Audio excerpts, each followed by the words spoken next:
It's your boy Ty back here with another video. And in this video today, guys, we're going to be going over and ranking our top 100 NBA players. Not in NBA 2K, my team, but in real life heading into next season. So I'm going to be here with my brother. We kind of did combined our list, and so this is going to kind of be the average of where I had somebody and he had somebody. And the way we did it is based on players we'd want to have heading into next season. So injuries do play a part of it, right? Because when Zion's healthy, he's probably a top 10 player. But how many games is Zion going to play? So that's, might push Zion down into, maybe like 20 or 18, somewhere in that range. But again, I'm going to be here with Nate. Nate, what's up? How we doing? Doing good. Yeah, like you said, we're going to be doing it based on who would want going into next season. And it is going to be weird with injuries. It's impossible to make a perfect top 100 list. And it's really hard to stay consistent in terms of how you're ranking them. But I really tried to take into account injuries and just roles and that type of thing really played a big factor. So a 3-and-D guy who's a role player might rank higher than a guy that I think could be a star. Right. Okay. And so before we dive into our top 100, I've got a couple of honorable mention guys that I want to give a shout out to that I had on my top 100. He didn't, and then again when we averaged out, didn't quite make the cut. So my two, I'm gonna go with Spencer Dinwiddie and Joe Val. Man, Dinwiddie, my opinion, is a certified bucket getter, and he always gives the Timberwolves buckets. Joe Val, man, he's massive. He can shoot the three ball, stretch the court a little bit. Is there any honorable mentions you want to give, Nate? Yeah, but first, I like Dinwiddie a lot. He's just, like I said, he's kind of like that ball handler, but how really good are you going to be with him as your primary ball handler on the court? Because he's not great off the ball or great defensively. And Valanciunas is just, he's such a weird fit because he's terrible defensively, but can be a really dominant offensive player as well. And then for me, I guess the one that really stands out for me is Buddy Hield, just because he's such a volume three-point shooter, and he's been a really, really efficient three-point shooter. He can also put the ball on the deck. Obviously, his defensive limitations, but that's just the one that really stood out to me. All right, so how we're going to do this is we're going to go 5 at a time. So I'm going to go 100 through 96 up first. Then we're going to be talking about him. Again, these are kind of the average of both of ours. So top 5 here, okay? At number 100, Tyus Jones, 99. Keldon Johnson, 98. Anthony Simons, 97. Josh Hart, with 96 being DFS. Nate, what are your initial thoughts on these 5 and kind of your thoughts on each and every one of them? For me, I just think Tyus is way too low. I've always really been a big Tyus Jones stan, I guess you could call me. I think he's really going to show it in Washington this year. When he did start for Ja Morant, he put up really, really big numbers. He's just the perfect floor general. And I think he's just underrated because of that. Keldon, I would not have in my top 100. I get it. He averaged over 20, I think, last year, but he's not a great defender. Granted, he has great positional size. So, I mean, maybe if San Antonio starts to play better with Wemby and whatnot, he'll improve his defense as well. And then I'm fine with Simons, Hart here, and then Finney-Smith, obviously, just like that 3-and-D role guy, but he really doesn't have much else going for him. He's really limited putting the ball on the deck. What are your thoughts on it? So with Tyus, I think it's interesting, right? Because he's always been that the backup point guard, and he's been really good. I just think, with what and again, without Ja, they've been really good. But I'm intrigued to see what Tyus is going to be like in that more of a primary role. I think 100 right now is a decent spot for him just because, again, he hasn't really been that go-to guy. Whereas at 99, right, it's two different guys. Tyus always played, at least recently in Memphis with a lot of talent. Keldon not so much. So it'll be interesting to see, if the Spurs become a little bit better. Can he be, a second or third option on a, play-in type level team? Anthony Simons defensively is just not great. Obviously, he's young. He's obviously maybe going to have a bigger role depending what happens with the whole Dame situation. Josh Hart, I feel like, is a perfect guy on every team. And we saw that after the trade or even before the trade. I mean, no matter where Josh Hart is, he's always going to be really solid. And I think they asked Ant in one of the Team USA interviews, who is the MVP or so far of the Team USA team. And he said Josh Hart. So I think that obviously it's got to take what Ant says, with a grain of salt. But I think that's, just shows what his versatility is like. And then again, DFS, perfect 3-and-D option. I mean, no matter what team he's on, he's going to showcase what he is capable of. So, I mean, that's just my thoughts on the top, or I guess the last 5 in our top 100. You got anything else to add? No, just let's keep it moving. Got to get through all these, and the only other thing I would say is it's just so hard to rank. Like, how do you rank Anthony Simons to Josh Hart? Because one of them's a primary ball handler, and one of them's a role player, and I like that Hart is higher just because he's more of a guy that I think would fit into a championship level team as a great role player. Definitely valid. So 95, Trey Murphy, 94, Walker Kessler, 93, Harrison Barnes, 92, Herb Jones, and 91, Steven Adams here. So with our next 5, I mean, to me, the one that really, the one I was way higher on, and I'll start with that, is Harrison Barnes. I love Harrison Barnes. I think he is you guys can talk about, oh, what was he with Golden State in the final, whatever. I think he's been consistent throughout his whole career. You know you're getting an upper 30s 3-point, I don't want to call him a specialist because he's more than that. If you wanted to, he can go out and give you 20. He, to me, does more than people give him credit for. I love Harrison Barnes. With these 5, Nate, what really stands out to you? What really stood out to me was that you did not have Trey Murphy or Herb Jones on your list, and I had them a little bit higher than this. I just think both of them are really perfect fits in terms of having a championship level or playoff level team as just role players that can fit in. Trey Murphy really, really took a big step this year. Was one of the more underrated, underappreciated players in terms of his growth this year. And I think they both complement each other great on the wing for New Orleans. And yeah, like you said, I like Harrison Barnes. I would just had him a little bit lower than guys like Herb Jones and Trey Murphy.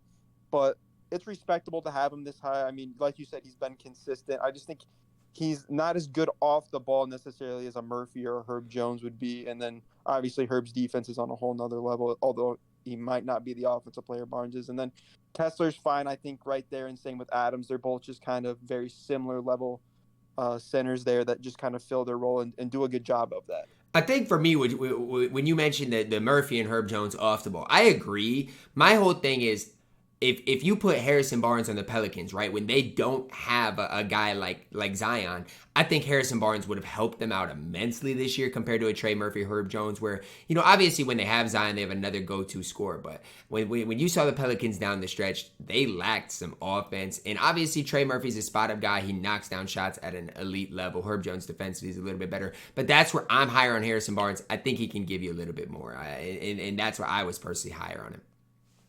Yep, that makes sense. We can move on here from 90 to 86 here. All right, is that where we're at? So 90, we got Looney Tunes, Kevon Looney, 89, Jakob Poeltl, 88, Norman Powell, 87, Ayton, and 86, Kevin Huerter. For me, I would say, again, you got a lot of centers in here. I feel like DeAndre Ayton, people might, honestly, there's some people out there that would have DeAndre Ayton as probably a top 50 player. I mean, that's just the truth behind it. Whereas, I'm not convinced he's any better than Kevon Looney. I know they're way opposite players. One's way more hyped up.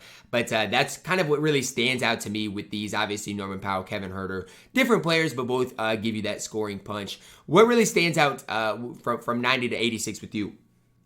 Actually, I want to jump in and I want to talk about Ayton because you actually had him a lot higher than me. Ayton was not in my top 100, believe it or not. Wow. I would take every other center on this list over Ayton. And I do think Ayton is like a solid center, but I do think he has been overrated in a lot of ways. I think a lot of it is because of I personally think he's been spoon-fed by Chris Paul a lot. And I just think I do think Ayton's a better offensive player, obviously, but I don't want a guy like Ayton who's just posting up on the block. I don't really think that's efficient offense for any type of offense. I think the other guys kind of fill a better role than he would. So he wasn't even in my top 100. He would have been right on the edge, but I'm fine with him at 87 here. I think Kevin Huerter really took a big step in Sacramento, right? When he was in Atlanta, he was fine. I'm not going to sit here and hate on him, but nobody would have thought of him as a top 100 player. So seeing his kind of uptick in usage and stuff was good to see, and just his ability to shoot the three-point ball as well. Norman Powell, obviously a volume scorer off the bench, but that's what really stands out to me here. You ready to move on? You got anything else to add? One thing I would like to say is I had Huerter a little bit lower than you. I think I had him fringe top 100. I just feel like I don't know if I'd rather have him over Buddy Hield. He's got a little bit more size, but really did not have a great playoff series. So I really kind of factored that in as well, that he was not great in the playoffs. But yep, we can move on. Perfect. 85, we got Robert Williams, 86 or 84, Alex Caruso, 83, Jalen Williams, 82, Josh Giddey, 81, Malcolm Brogdon here. I think for me, what really gets me is I really like Alex Caruso, man. I really do. I think defensively, and I don't want to say he's underrated because people really respect him, but I mean, what he does is valuable. Obviously, you got the young OKC guards in Jalen Williams as well as Josh Giddey. And then the 6th man of the year, Malcolm Brogdon. To me, the one that I don't know how good he is Robert Williams. I really don't know. I mean, obviously he's a good rim protector, but I don't know where I stand on Robert Williams. For me, it's with Williams and Brogdon. I had a hard time ranking both because I have injury concerns with both. So they both kind of dropped a little bit. And you make a fair point with Williams. He's really hard to rank. Boston just has so much depth that his minutes aren't really consistent there. But he's shown to be a defensive player of the year candidate. And Caruso graded out as the best guard defender in the entire NBA by a lot of metrics this year. So that just shows his value. And then Giddey is obviously could turn into a great number 2 to Shea. I'm a little bit wary about it, I should say. And then with Jalen Williams, I think he can fit into a great role on the Oklahoma City team.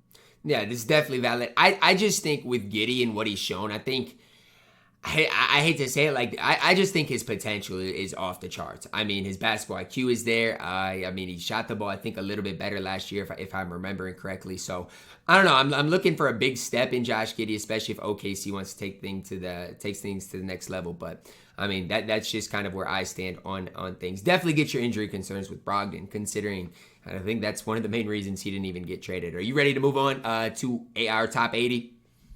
Yep. Let's go ahead. All right, perfect. Coming in at number 80, Tyler Hero, 79, CJ McCollum, 78, Bruce Brown, 77, Austin Reeves, with 76 being Kyle Kuzma. I think this is a really interesting group because we've got a lot of different options. Like, for example, Hero's a bucket getter, same with Kuz. Then you got a guy like Bruce Brown that, plays his specific role, had a great playoff. So this is a very interesting 5. How did you even come up with this 5, considering you got 2 completely different types of players? So the one thing that stands out to me is the Reeves pick because I had him actually closer to 50, which is crazy to me. Absolutely blows my mind how you are that high on Austin Reeves. So if I can just explain myself, I really, really liked what he did in the second half of the season. He turned his game to another gear. He was great in the playoffs. I like him as a secondary ball handler. He can knock down shots. He's solid defensively. He's smart. He's one of the most efficient pick and roll players in the entire league. And so when I compare him to all these other guys, he's well-rounded, but he also doesn't need the ball in his hands either. And I know a lot of Lakers fans are going to be watching this on me. My counterpoint would be, headed into next season, I personally would rather have a Bruce Brown. I personally would probably rather have a guy like Alex Caruso. Now, that's just me in my personal opinion. Austin Reeves, again, we'll see. He might take another big step. Like, he's already gotten a lot better, so we'll have to see. But again, it's hard to rank him versus a guy like Bruce Brown. Hero, I mean, honestly, it's crazy because I feel like maybe a year or 2 years ago, everybody was so high on Hero. I feel like it's kind of went backwards. CJ McCollum obviously aging, and then Kuz, he signed a big contract. We'll have to see, but I mean, he has a pretty big role. So I don't know. Austin Reeves for me, it's kind of a show me one for me. No, that makes sense. Like you said, it's only been a year, so we'll have to see what happens next year, but I have confidence that he's going to continue to grow. Next 5, Bojan Bogdanovic, Nick Claxton, Mike Conley, Jarrett Allen, as well as Al Horford. To me, I think I don't really have many thoughts on this 5. I mean, I feel like you got just, especially with Mike Conley and Al Horford, just a lot of guys that are proven, consistent. You know what you're going to get for the most part, I would say. Yeah. This is just a pretty solid tier, like you said. Like, all these guys are going to fill a role great. Bogdanovic is a little bit high in my opinion just because of the defense, but he's one of the best shooters in the entire league for sure. But yeah, all these guys are just rock solid in their roles. So I'm honestly just fine to move on. We don't really need to touch on this. Perfect. The only thing I want to touch on is Bogey, man. He can score that rock. But we'll move on to the next 5. Cam Johnson, Chris Paul, Derek Wright, Tobias Harris, KCP. To me, the one that really stands out here, and you can correct me if I'm wrong, but I do believe I had Tobias Harris way higher than 67. Maybe I didn't. Maybe he was in the low 60s, high 50s. Do you But mean by higher? Do you mean I meant like in in the the 50s or near 100? near 50s. Yeah. I don't think you did because I had him pretty high too. Because Tobias Harris is one of my favorite players in the league. I I think I had him actually higher I, than this. I I can don't know if you did. I can look quick on my list, but go ahead and and touch on these five while I take a look. Yeah, definitely. So these guys kind of like the tier above. They're all besides for Chris Paul. They're a lot of these guys are just really, really good two-way wing, or I guess Derek White's a guard type, but he can kind of fill an off-ball role. And like we were talking about with Tobias Harris, he's proven to be a number one for the Clippers. Now he's moved into an off-ball role in Philly, and a lot of Philly fans don't like him, but I just don't really understand. He can play on the ball. He's great off the ball. He's solid defensively. He can do a little bit of everything. KCP obviously showed how good he can be once again for that championship Nuggets team, but I would rather have Harris over KCP. Granted, they're just one spot apart. Did you find him? Yeah, so I actually had him at 71, so basically in the same area. I thought I would be higher, but I guess that just showcases how good the top 65 truly is probably going to be. I feel like Derek White, I mean, Boston, again, they have a lot of guys you guys are going to see in the same area. I mean, you guys can take a look. Derek White, Al Horford. I mean, you got guys like Malcolm Brogdon. You got Robert Williams. All four of those guys are in, the same, between what 80 mid 80s and mid 60s. So I think that just shows how deep Boston is in general. Chris Paul is interesting. He's aging. I just don't know how much he has left in the tank. KCP, man, I apologize. I was wrong about him, but that's kind of what I got to say about these five.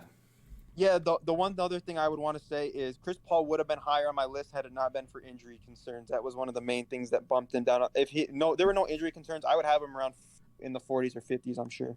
Got it. Top five, or next five: 65, Scotty Barnes; 64, Boncaro; 63, Klay Thompson; 62, Cade Cunningham; with 61 being Michael Porter Jr. I'm just going to go out here and say I had Cade Cunningham at number 49. And so you also had Boncaro a lot higher. You had both of them higher than me. So for me, let me just explain myself first, and I'll let you explain. For me, I was just thinking if I want to be a championship or playoff level team next year, I'm not sure if Cade's efficiency is going to be there quite yet. I love Cade. Don't get me wrong. I love him. But you're going to have to run primary offense through him. Like you said, he could break out and be a top 25 player next year. And it's the same thing with Boncaro. I just don't love his efficiency yet. Don't love his defense yet.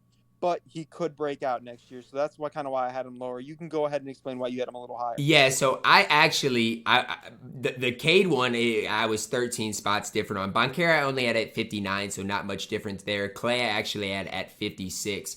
So my whole thing with these, with me being higher on them, right? Boncaro, I mean, look, if you're talking about guys that can take that next step, I think Boncaro is one of them. Obviously, a lot of guys take that, next step. He's young. He can grow into it. Klay, you know what you're getting. Obviously, he's aging, but you still know what you're getting. One of the most lethal shooters in the league. And I mean, the big thing is defenses are always going to really prioritize him and taking him away. Cade, I mean, look, I'm going to say it like this, okay? Cade doesn't have much around him. You go through his years. Obviously, last year was hurt a lot of the year. He doesn't have much around him. I feel like, though, this year he is going to have the ball in his hands a ton. I think it's, is he third year? You see a lot of people taking that third year leap. I think that's what kind of I expect out of him. If he doesn't take a big leap this year, big red flag in my opinion. Yep, and then hopefully he can stay healthy as well. I don't really have concerns about a re-injury. I think he's going to be fine, but let's just hope so. All right, next five here. We've got Jaden McDaniels at 60, KP at 59, 58, Julius Randle, 57, Tyrese Maxey, and 56 being Marcus Smart here. You go ahead and dive into it as I'm going to look and see where I personally had these guys ranked, because I'm thinking, go ahead, Nate. You had Randle way higher. I did. Way higher. This is one of the biggest discrepancies we had, and I'm going to explain myself. Because I had Julius Randle, I don't have my list up, but I believe I had him somewhere in the 70s. So I had him behind guys like, let's say, a Derek White, a Tobias Harris. And the reason is Julius Randle's always been one of my least favorite players in the league because of the fact that he is a dominant on-ball player. He has to have the ball. He doesn't move well without the ball. He's not a very good spot-up shooter. He doesn't play good defense. And when he has the ball, he's not a very efficient offensive player. So for me, if I want to build a championship or playoff level team, I don't want him as a primary option. I would rather have a really, really good role player, and I don't want him as a role player because he's not a good role player. And then in the playoffs as well, he's not really proven to be an efficient player at all. He's one of the biggest playoff droppers that I remember in recent history. So that's why I have him a little lower. And for McDaniels, he fills a role. Porzingis, hopefully he can stay healthy.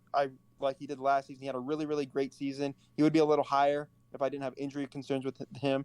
And then I think you're a little bit higher on Maxey, but I do like him. And then Smart, obviously, is just a really, really great role piece that you would want in your starting five. Yeah, so when I look at Julius Randle, right, he is, in my opinion, one of the most inconsistent guys in the league. I mean, how many games did I see last year where Julius Randle would start off the game 6 of 6 in the first quarter from three? I mean, it was ridiculous. He had multiple games like that.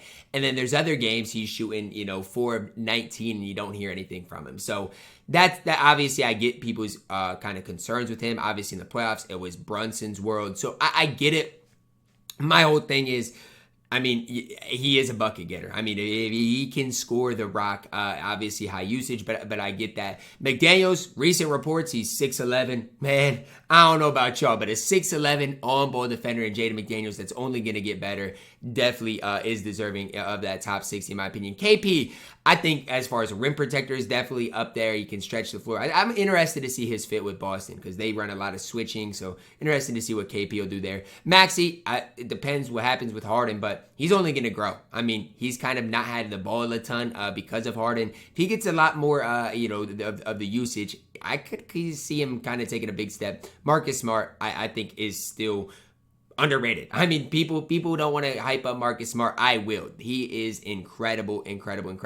Boston fans didn't necessarily love him, but I would love him in a Timberwolves uniform. I'll tell you that.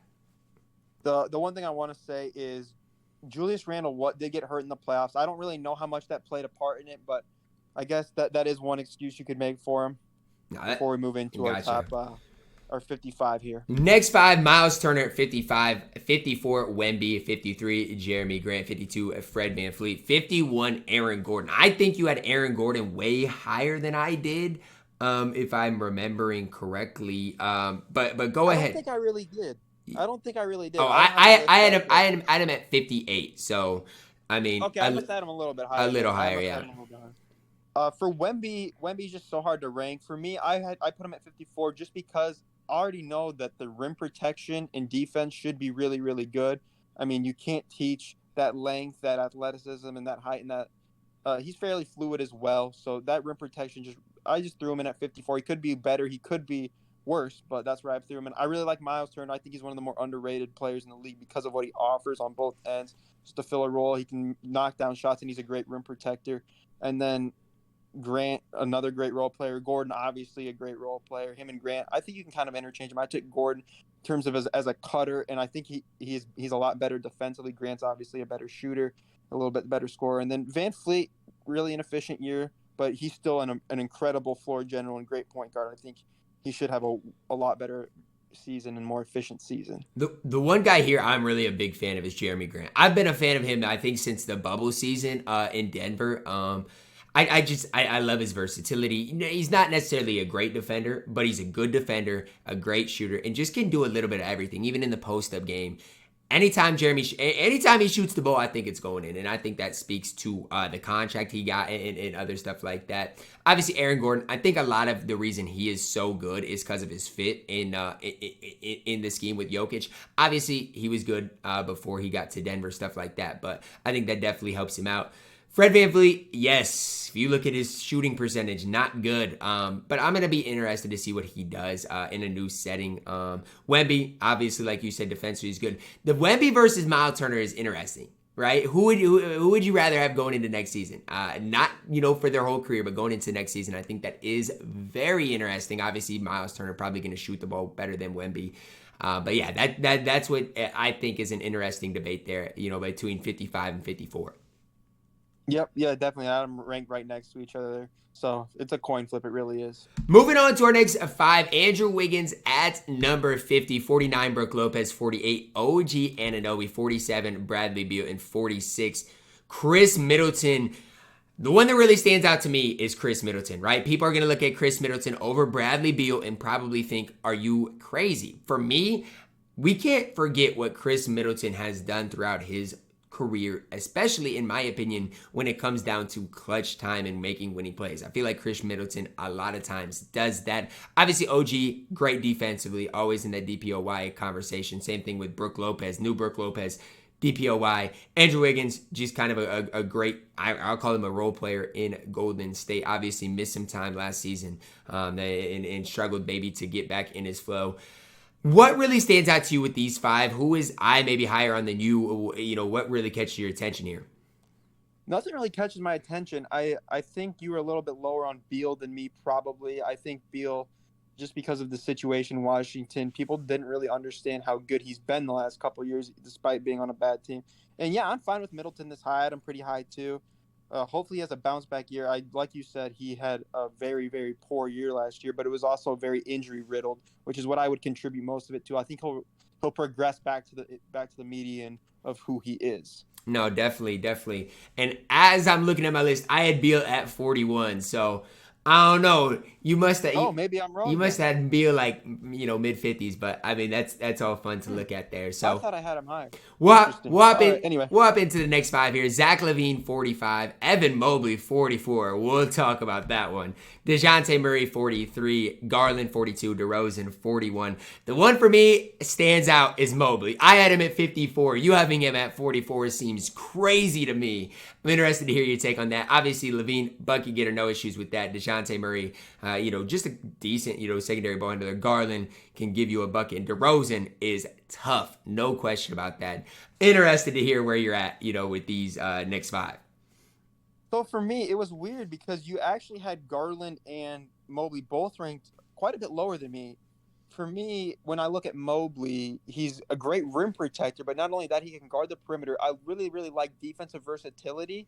And along with that defensive versatility, I like that rim protection alongside it, especially when it comes to building a championship team. And like he's only what will be his third year. Yeah, he's the same age as Cade, so it'll be his third year. So I'm expecting a little bit of progress. Offensively, he took a little step back, but and then with Garland as well, one of the best pick and roll players in the game, one of the best offensive players in the game, in my opinion. It's just tough being his size. He's not very good defensively. I was a little bit lower on DeRozan, just for the simple fact that he's one of those players kind of like Randall in terms of just being a scorer, not really offering much else. The reason I'm a little bit higher on DeRozan is because I think his game translates to the playoffs a little bit better than a Randall who's trying to play more bully ball.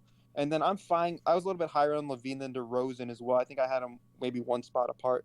And then I'm fine with Murray here. I think I was a little bit lower on him, but this is fine with me. The one thing I was mention about Mobley before we move on is I just think it's tough, right? If you have Mobley on the court, not a great shooter, Allen on the court, not a great shooter. Yes, Garland and Donovan Mitchell help them out because they can both make tough shots. But I think that's my hesitation with Mobley. Offensively, just his, it limits their ability. We saw it in the playoffs too, right? I mean, it's tough with those two on the court at the same time. So I think that is kind of my holdup with Mobley. As we do hop into our next five, at number 40, Rudy Gobert, 39, LaMelo Ball, 38, Draymond Green at 38, okay. 37, Kyrie Irving, 36, James Harden. For me, the one that stands out is you have Draymond Green ranked ahead of Rudy Gobert. I'm interested to hear your logic on that. But what else really stands out with these five? Yeah, so for me, actually, I want to go back to the point you're making about Mobley. I do agree that Allen's not the best fit for him, but for my team, I don't want Jared Allen next to Evan Mobley. So that's kind of what I was thinking. I think Mobley could thrive maybe in a different type of, not necessarily environment, but a different team around him. Yeah, I have Green ahead of Gobert easily. He was quite a few spots ahead just because of the playoff defense. I think that Draymond's defense translates better to the playoffs than Gobert, even though Gobert might be better in the regular season. And I'm going to weigh the playoffs more heavily. So that's why I have him there. And I was really surprised at how low you had James Harden because I thought you were a James Harden fan. Granted, I know he's getting older and his explosiveness isn't there, but he's still one of the best offensive players and one of the most impactful offensive players in the NBA with his playmaking to go along with still being a pretty great scorer. Yeah, the thing for me with James Harden is it's hard, right? Because when you compare James Harden heading into next season to LaMelo, that's tough for me because number one, we don't even know where Harden's gonna be. Number two, he's aging, so you don't know you don't know what that explosiveness looks like. I just think there's too many question marks with James Harden heading into next season. I feel like the fit has to be right for him. I do love Harden in general, but again, there are too many question marks for me in general. Obviously, there's a lot with Kyrie Irving in his own right. The thing with Rudy Gobert and Draymond Green. My whole thing with Rudy is, okay, I get it. Last season, especially in the first part of last season, he was hurt. I mean, there was a lot going on there. The fit wasn't good. But when it came down to Rudy Gobert in the playoffs, I feel like he was one of the most underrated and underappreciated guys just with the Jokic effect. Sometimes they put him on Aaron Gordon and had him in that lurker spot. Sometimes on the big fella in Jokic. And look, I think Rudy Gobert was great in the playoffs. People are gonna discredit him all that, saying your point is Draymond was better, maybe, but I think Rudy Gobert was underrated in the playoffs. I'm looking for a big bounce back year with Rudy, and maybe I'll be wrong, but when it comes down to that, that's why I'm higher on Rudy. Yeah, no, that makes sense. But like I said, I still think I'm taking Draymond's playoff defense over Rudy's, and that's not to discredit Gobert's playoff performance. I'm just saying we have a really big sample size of what Draymond's been able to do in the playoffs, so I would just much rather have that. That's valid. Moving into our top, 35. Zion, we'll talk about why he's at 35. Lauri Markkanen at 34. Desmond Bane, 33. Mikal Bridges, 32. JJJ at 31. For me, the big one, the headline here is Zion Williamson, right? Injuries. That's why he's at 35. No other question marks for me. I'm a big Desmond Bane fan. Nobody will ever talk me off of that. I mean, the pressure he puts on the defense, I think he's so underrated, obviously, next to Ja. And I think that's one of the main reasons that the Grizzlies have a lot of success when Ja's hurt is because of Desmond Bane. Those are the couple that I really wanted to touch on. What really stands out to you with these five? Yeah, like you said, Zion's easily a top 10 player when he's healthy, but the injury concerns is too much to have him any higher than I do right now. The one thing that I had was way higher than you on for this part of the list was Mikal Bridges, just because I think he can be a number one and be a number one on a decent team. But I think where he really thrives is if I want a championship level team, whether he's a 2 or a 3, I think that's where he really thrives in comparison to some of these guys you might have from 20 to 30. So I had him, I think, ranked around the mid-20s just because of his versatility and his ability to fit and guard multiple positions. But everything else I'm fine with here. I really like the Bane pick as well. I had him pretty high. And I don't hate what you're saying about Bridges at all. He had a bigger role in Brooklyn. The one thing to me is like, I mean, again, I like Mikal, but it's interesting, right? With what the Suns had going on with him, that they were, even with the Timberwolves and Jaden McDaniels, that they were willing to give up Bridges. I'm shocked on that. Next five, Trae Young at 30, Brandon Ingram 29, Cat at 28, Sabonis at 27, and Drew Holiday at 26.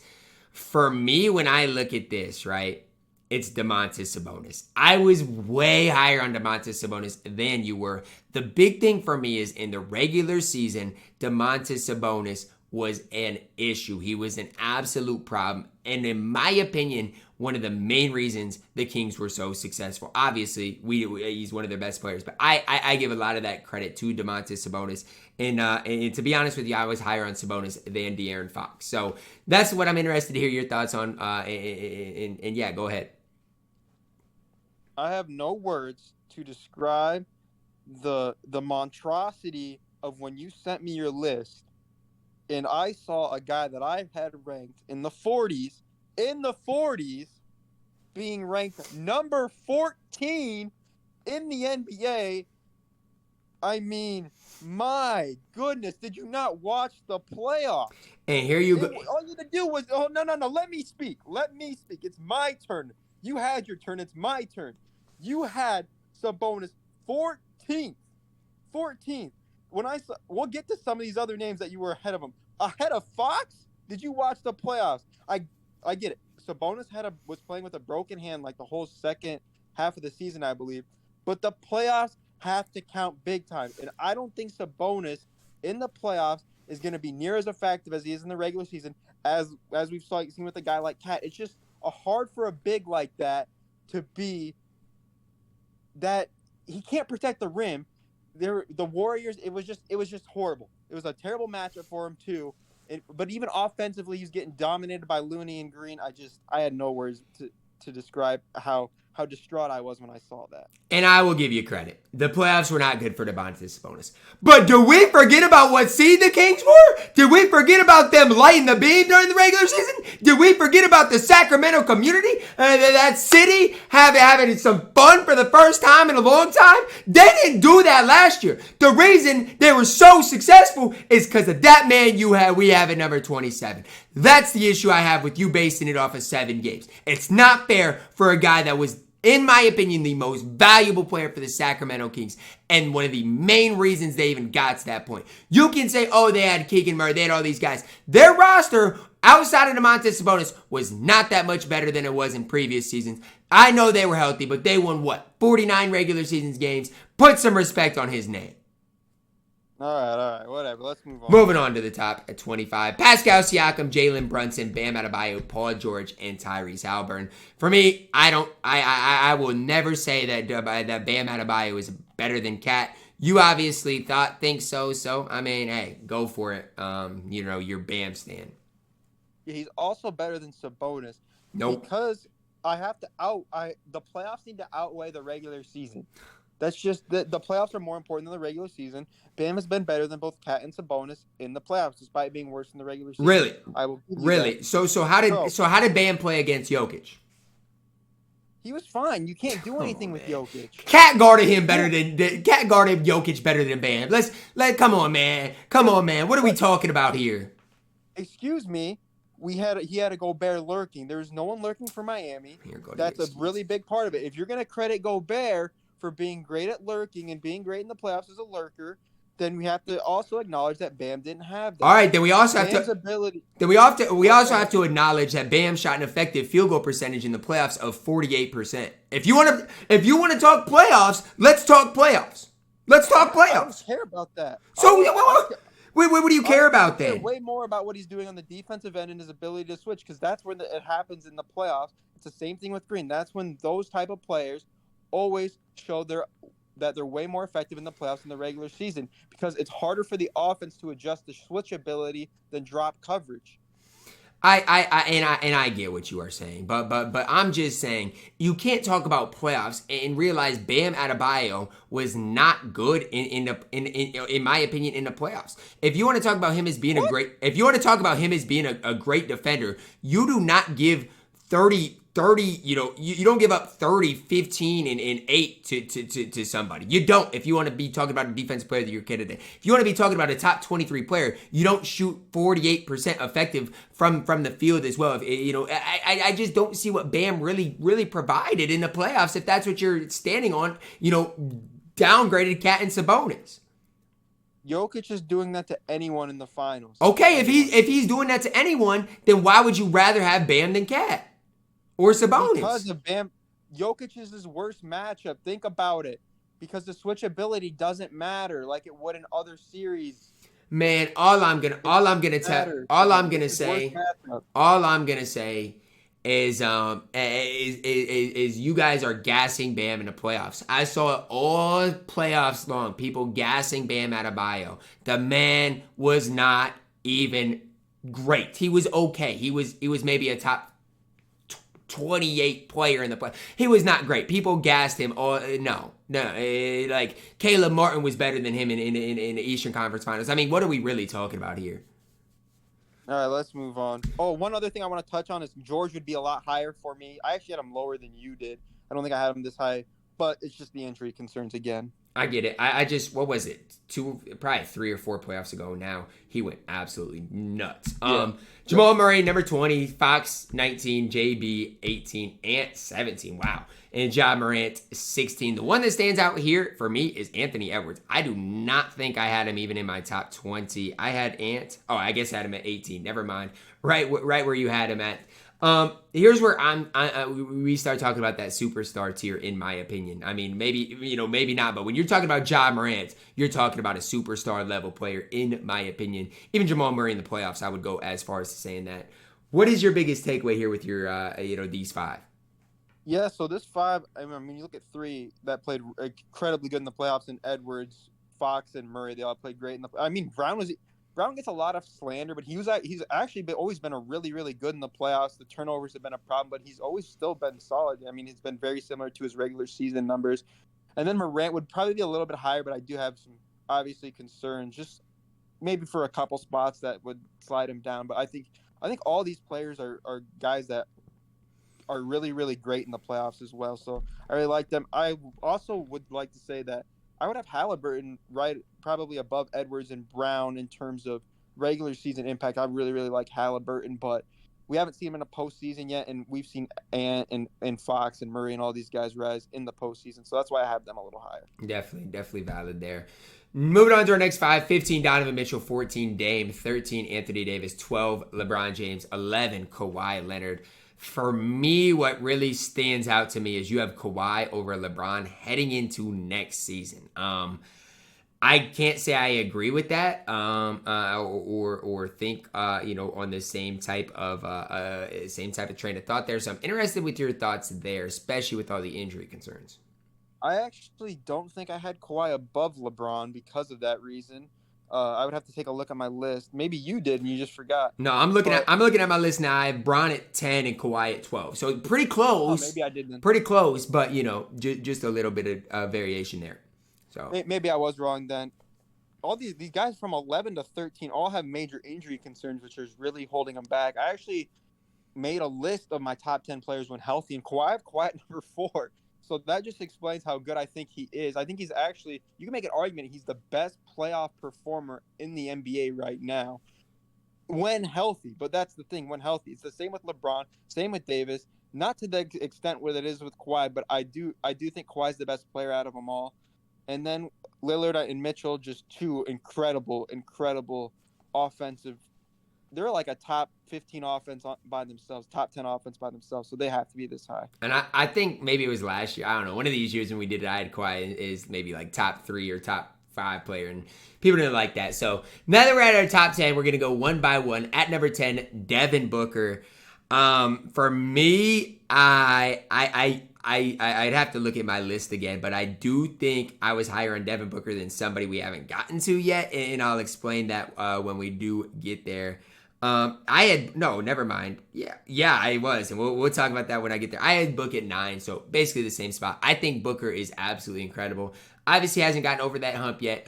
Winning a finals, anything like that. It was close 1 year, but that's kind of where I stand on Book. I think he's only grown in becoming that primary option in Phoenix. Not gonna say too much until we get there, but that's where I'm at.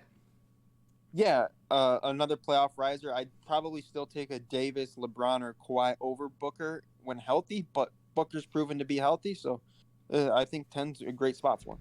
9 KD, and here's where we will disagree. I do not think Kevin Durant is the best player in Phoenix. Go ahead, Nate. Yeah, I think it's a debate for sure. I think I'd still take the talent of Durant over the talent of Booker, especially when we get deep into the playoffs. Granted, Booker has proven to be a great playoff performer. I don't have any problem with someone who ranks Booker ahead of Durant. I just think when it comes down to it, when you ask me if I could have Durant or Booker to start my team, I think I'd just take Durant. And that's just for next season, and I could be wrong, and it's definitely a debate, so. And I think our top 8 isn't the same, but we have the same players in our top 8. At number 8, Jason Tatum. I had him all the way up at number 6, which is, again, it's just a little difference of opinion. I think Tatum is fantastic in the regular season and the playoffs. Obviously, playoff-wise, has had his struggles. I'm not going to sit there and lie, but I just think his talent, he's only growing. I really like JT. Yeah, I think I had Tatum at 10. I think, like, in a vacuum, right, I'm still taking a healthy LeBron, healthy AD, or healthy Kawhi over him. I'd also take Booker and Durant both over him. But you can definitely make the case for Tatum. Big scoring wings is literally the dream of what you want in a star in the NBA. I think I just like Booker and Durant a little bit more in terms of being able to get to a championship. But, you're comparing apples to oranges with it. Definitely valid. At number 7, Jimmy Buckets. I had him at number 8. Right there, obviously my respect for Jimmy has grown. To me, his playoffs run got really gassed up after the first round, and then after that, he was not a top 10 player. But I mean, again, he's a two-way player. It's hard to doubt Jimmy. Yeah, the analytics love Jimmy too. His metrics, even in the regular season, while his normal numbers don't look great, his metrics have always looked incredible. In a playoff riser, and I think that he's proven to be fairly healthy in the play, especially for the playoffs, which has been important. So, but like I said, I'd still take probably at least Kawhi over him, and possibly LeBron and Davis as well when healthy. But you can't disregard what he's done in the playoffs. At number 6, SGA, I had him at 7. And here's a guy, another guy. This year, it's hard to do more than he did. I mean, I'm not gonna say he single-handedly took OKC to the promised land because they had a lot of guys rise up. But when we look at this list, where's our next best OKC Thunder player? 82. I mean, I think that alone says enough about what SGA did this year. Yeah, I think a lot of people are gonna have a problem with this. I had him, I think, around where you did. Pretty. I think we might have had him actually the same. If you had him at 7, we might have both had him at 7. But I think a lot of people are gonna have a problem with this just because he hasn't proven to win a lot.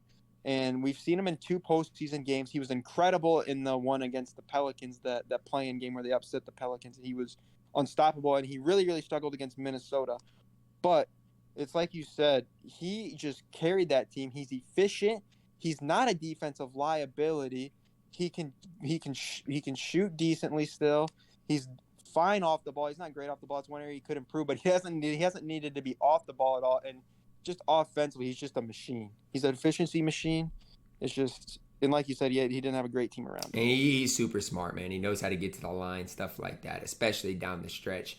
And I think, he's one of those guys that in the first quarter, I think he always ends, he's one of the best scorers in the first quarter, and then down the stretch always gets it done too. So Joel Embiid at number 5, that's exactly where I had him. I got no issues with Embiid. It's that simple. I got no issues with him outside of the fact that I feel like you got to run your offense through him, and he is one of the only players you can even make the case that post up is worth it. Oh, no, 100% is worth it. You want to run your offense through him. I think there's a step up from SGA to Embiid here. I think this top 5 has really separated themselves. Embiid's been in the playoffs offensively not great. He's still dominant defensively, so I think that kind of drops him down a tier, as well as I don't necessarily have injury concern. I mean, there are injury concerns, but he's proven to be able to stay fairly healthy, kind of. They're not as bad as they would be with Kawhi. Right. I would still take Kawhi over Embiid in a vacuum, but with Embiid, I can rely more on his health than Kawhi, so that's why I have him at 5. At number 4, Luka Doncic.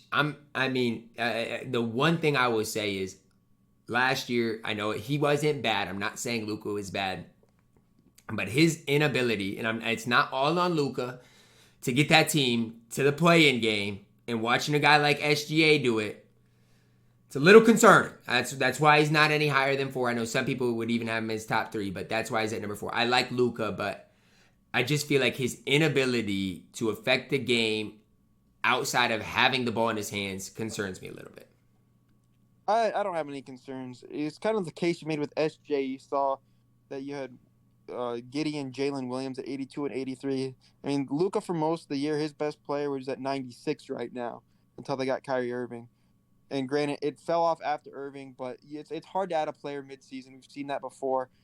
And in the playoffs, when he's been in the playoffs, he's been great, and he's been fairly healthy. So that's why I'd take him over Embiid.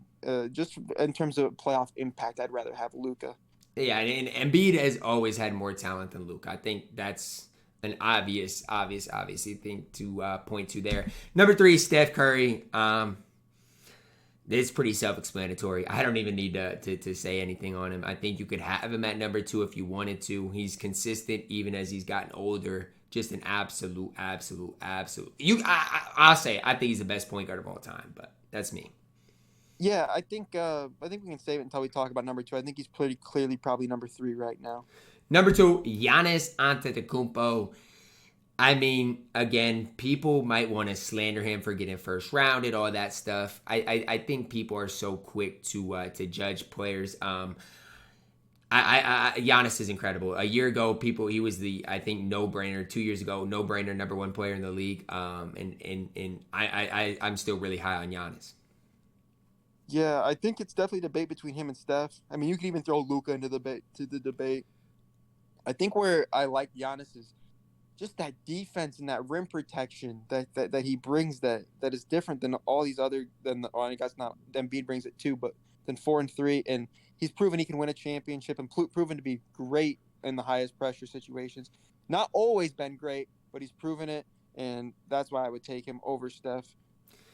And at number one, no brainer. I don't think you can argue it. Jokic, the most unstoppable player maybe I've ever watched. And I know that might be saying a lot, but I mean, watching him in the playoffs up against some of the best defenders and them having no answer, it was incredible.